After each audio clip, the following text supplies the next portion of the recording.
ശുഭമയാണ്. ശുഭമേ, welcome to our channel. ശുഭമേ, ഇപ്പോഴത്തെ കാലത്ത് കുട്ടികൾ ഫോണിലും ടിവിക്കും അഡിക്റ്റ് ആണ്. എന്നാൽ ശുഭമ്മയുടെ കാലത്ത് ഫോണും ടിവിയും ഒന്നുമില്ലല്ലോ. ആ സമയം ശുഭമ്മ എങ്ങനെയാണ് ഈ ടൈം സ്പെൻഡ് ചെയ്തോണ്ടിരുന്നത്? ശോഭാമ്മയുടെ കാലത്തെന്ന് പറഞ്ഞാൽ അന്ന് ശോഭാമ്മയുടെ വീട് കടപ്പുറത്തിനടുത്തായിരുന്നു. അത് കാരണം ഇഷ്ടംപോലെ സ്ഥലം ഉള്ളതുകൊണ്ട് ശോഭാമ്മയും കൂട്ടുകാരും ഒക്കെ ആയിട്ട് അവിടെ പോയി കളിക്കുകയും ചെറിയ ബോട്ടുകൾ നിരത്തി വെക്കുന്ന സമയമായിരുന്നു. അതെവിടെയാണ് നിർത്തി വെക്കുന്നത്? അവിടെ കടപ്പുറത്ത് പണിയൊക്കെ കഴിഞ്ഞവർ വന്ന് വെക്കുന്ന സമയം. ആ സമയത്ത് നമുക്ക് അതേ കയറി കളിക്കാം. അപ്പൊ ഞങ്ങള് പിള്ളേരെല്ലാരും കൂടെ തോർത്തൊക്കെ ചുറ്റി പോയി അപ്പുറം ഇപ്പുറം വീടുകളായിട്ടൊക്കെ ഇങ്ങനെ കളിക്കുമായിരുന്നു. പോരാത്തതിന് മണ്ണും ഇഷ്ടംപോലെ മണ്ണപ്പം ചുട്ടും അപ്പുറത്തെ വീട്ടുകാർ ചോറ് വെച്ച് നമുക്ക് തരുന്നത് പോലെ ഇലയൊക്കെ അരിഞ്ഞ് അങ്ങനെ അതൊരു നല്ല രസമുള്ള കളികളായിരുന്നു. അങ്ങനെ ഞങ്ങൾക്ക് സമയം തികയാഞ്ഞിട്ടേ ഉള്ളായിരുന്നു. ഇപ്പോഴത്തെ കുട്ടികൾ വീട്ടിലെ ഭക്ഷണം കഴിക്കുമെങ്കിലും അവർക്ക് പുറത്തുനിന്നുള്ള ഭക്ഷണങ്ങളാണ് ഏറ്റവും കൂടുതൽ ഇഷ്ടം. അപ്പൊ ശോഭാമ്മയുടെ കാലത്ത് ഈ ജങ്ക് ഫുഡൊക്കെ കഴിക്കുമായിരുന്നു? ഇല്ല മോനെ, അന്ന് ഞങ്ങളുടെ കാലത്തൊന്നും ഹോട്ടൽ ഫുഡൊന്നും ഞങ്ങൾ അങ്ങനെ അധികം കഴിക്കാറില്ല. വീട്ടിൽ അമ്മ വെച്ച് തരുന്ന ഭക്ഷണമാണ്. അത് ഞങ്ങൾ അന്ന് 8 മക്കളാണ്. 8 മക്കളില് ഞങ്ങൾ അച്ഛന്മാർ വലിയവര് പണിക്ക് പോയാലും ബാക്കി ഞങ്ങൾ 5-6 പേര് പിള്ളേര്.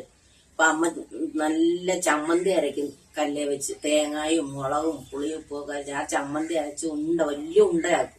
ഇത്രയും ഉണ്ടയാക്കിയിട്ട് ആ ഉണ്ടയെടുത്ത് മാറ്റി വെച്ചിട്ട് കുറച്ച് ചമ്മന്തി എടുത്ത് കല്ലേ വെച്ചിട്ട് കുറേ നല്ല ചൂട് ചോറ് അതിനകത്തിട്ട് ഇങ്ങനെ പേരട്ടി ഓരോ ഉരുള ഞങ്ങളുടെ വായിൽ വെച്ചിട്ട് എന്ത് രുചിയാണ് ആ ഭക്ഷണത്തിൽ. നല്ല രസമാണ്.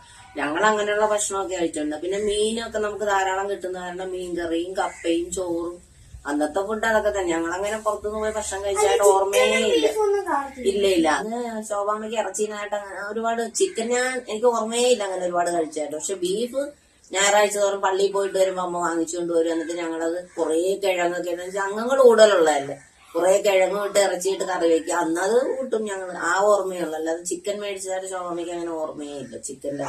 ഇപ്പോഴത്തെ കുട്ടികൾ സ്കൂളിൽ പോകുമ്പോൾ അവർ സ്കൂൾ ബസ്സിലും അല്ലെങ്കിൽ ഓട്ടോയിലും അല്ലെങ്കിൽ പേരൻസ് കൊണ്ടുവിടുകയൊക്കെയാ ചെയ്യുന്നത്. ശോഭാമ്മയുടെ കാലത്ത് എങ്ങനെ ഈ സ്കൂളിൽ കൊണ്ടുവിട്ടോണ്ടിരുന്നത്? അന്ന് സ്കൂളിൽ പോകുന്നതെന്ന് പറഞ്ഞാൽ ഞങ്ങൾ എല്ലാവരും നടന്നു തന്നെ പോകും. എത്ര സ്കൂള് ദൂരെയാണെങ്കിലും. കാരണം ഞങ്ങൾ 3-4 സഹോദരങ്ങൾ തന്നെ ഒരു വീട്ടിലുണ്ട്. അപ്പൊ ഞങ്ങൾ എല്ലാവരും കൈക്കും പിടിച്ച് നടന്ന് നല്ല വർത്താനമൊക്കെ പറഞ്ഞ് മരത്തേന്ന് ചാമ്പയ്ക്കായോ അത് ഇതൊക്കെ പറിച്ച് തിന്നും കളിച്ചും രസിച്ചും വർത്താനം പറഞ്ഞൊക്കെ പോകും. അങ്ങനെ ഓട്ടോയിലൊന്നും ഞങ്ങൾ പോയിട്ടില്ല. ഞങ്ങൾ നടന്നു തന്നെ സ്കൂളിൽ പോയിക്കൊണ്ടിരുന്നത്. ശുഭമേ, ഇപ്പോഴത്തെ കാലത്തെ കുട്ടികൾക്ക് ശിക്ഷണം വേണമെന്ന് തോന്നിയിട്ടുണ്ടോ? തീർച്ചയായിട്ടും. കാരണം ഇന്നത്തെ കാലത്തെ കുട്ടികൾ എല്ലാ വീടുകളിലും 1-2 മിക്ക വീടുകളിലും ഒരു കുട്ടിയേ ഉള്ളൂ. അപ്പൊ അവര് കുട്ടികളെ ശിക്ഷിക്കാറില്ല. കാരണം അവർ ചോദിക്കുന്നതെല്ലാം വാങ്ങിച്ചു കൊടുക്കും. പിള്ളേരോട് ഭയങ്കര സ്നേഹവും. ഞങ്ങളുടെ കാലത്തൊക്കെ കുട്ടികൾ പിന്നെ കൂടുതലുള്ളത് കാരണം നമ്മൾ എന്തെങ്കിലും തെറ്റ് ചെയ്താൽ തിരുത്താൻ നമ്മുടെ സഹോദരങ്ങൾ മൂത്തവരുണ്ട്. അപ്പൊ നമ്മൾ മൂത്തവരെ ബഹുമാനിക്കണം. പിന്നെ കാണുമ്പോ അതുപോലെ സന്ധ്യ സമയത്തായ ഞങ്ങളുടെ വഴി കൂടെ പോകുന്ന പ്രായമുള്ളവരോടെല്ലാം ഞങ്ങൾ സ്തുതി പറയണം. അതൊരു ചിട്ടയായിരുന്നു ഞങ്ങളുടെ വീടുകളിൽ. ഇന്നത്തെ കുട്ടികൾ മാതാപിതാക്കളോട് മൂത്തവരോട് മുതിർന്ന് സംസാരിക്കുന്നതിന് എന്തെല്ലാം തിരുത്തലുകളുണ്ട്.